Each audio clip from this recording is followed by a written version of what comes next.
Отговаряме на клиентски въпроси какво е трислойния паркет и какви са неговите предимства. Все повече на пазара излизат различни ползве настилки, но единственото нещо, което е вечно, това е натуралността. В живота всеки би предпочел истинското, независимо в каква сфера работи.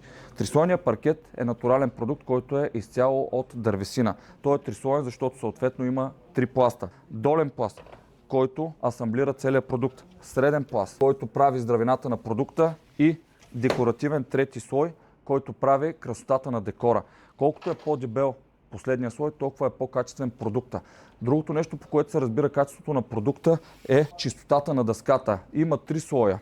Супер Кънтри, Натурал като тази дъска и Селект. При Select няма да имате нито едно такова образование. Съответно при Super Country ще имате повече.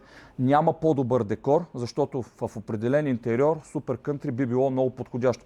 Други хора биха се спряли на този. Този декор е омаслен. На пазара има и лакирани декори, които не изглеждат по този натурален вид, по който изглежда този декор.